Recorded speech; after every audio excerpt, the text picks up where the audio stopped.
पढ़ते हैं। खबर अब बेंगलुरु से है। बेंगलुरु भगदड़ से जुड़ी आपको अपडेट दे रहे हैं। बेटी की कब्र से लिपटकर रोते हुए पिता नजर आया। मौमिका के पिता बेटी लक्ष्मण का एक वीडियो सामने आया है।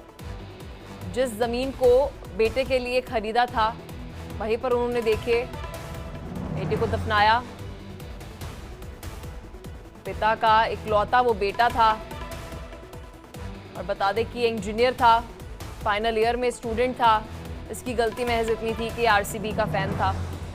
बेंगलुरु में आरसीबी के जश्न के दौरान भगदड़ में जो 11 परिवारों ने अपने परिवार वालों को खोया है उसमें से एक ये भी हादसा है। इस हादसे में जान गंवाने वालों में 21 वर्षीय भूमिक लक्ष्मण भी शामिल थे, जो इंजीनियर थे, फाइनल ईयर में थे। प्लान कर रहे थे कि अब फाइनल ईयर में इंजीनियरिंग खत्म होगी तो आगे जाके नौकरी करेंगे, लेकिन अब देखिए आरसीबी का जो इवेंट था, परेड इवेंट था, उसमें वो चले गए। आरसीबी के फैन थे। अब उनका एक वीडियो सामने आ रहा है उनके पिता का, जिसमें उनके पिता बीटी लक्ष्मण बेटे की कब्र से लिपटे रोते हुए नजर आ रहे होंगे आपको स्क्रीन पर। तो वक्ते हुए रो रहे हैं और उन्होंने कहा जो मेरे बेटे के साथ हुआ वो किसी और के साथ ना हो।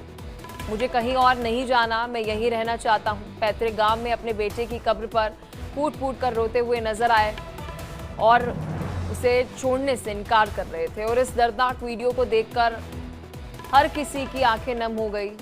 मौमिक के पिता बीटी लक्ष्मण के अपने बेटे का शव हसन गांव में दफनाया है। लक्ष्मण का अपने बेटे की कब्र से लिपटकर रोने वाला भावुक वीडियो भी जो है वो निकलकर सामने आ रहा है। और बता दें इस पूरे मामले पर इन्वेस्टिगेशन भी जारी है, लेकिन एक परिवार की कहानी भी आपको हम इस तस्वीर के माध्यम से दिखा रहे हैं। इस खबर पर और अधिक जानकारी के साथ मेरे सहयोगी किरण सिंह हमारे साथ जुड़ चुकी है। किरण, खबर पर क्या कुछ अपडेट? बिल्कुल, खबर पे अपडेट ये है कि फिलहाल देखिए कि जो सरकार है पहले 10 लाख रुपए जो है मृतक के परिजनों को दे रहे थे, अब 25-25 लाख का जो है वो अनाउंसमेंट यहाँ पर कर दिया गया है। लेकिन ये देखिए कि क्या वो 10 लाख की 25 लाख इस तरह से रोते हुए पिता के लिए वो मरहम के तौर पर काम करेगा, ये सबसे बड़ी बात है। और इस बात को जो है सरकार को समझना होगा, प्रशासन को समझने की जरूरत है। और इसी के साथ ये समझिए कि किस तरह की वहां पर सिक्योरिटी रही थी, जिसमें भारी तादाद में आपको वहां पर जो है पुलिस की तैनाती होनी चाहिए थी, सिक्योरिटी वहां पर जबरदस्त होनी चाहिए थी। तब आप वहां पर सिक्योरिटी नहीं रखते।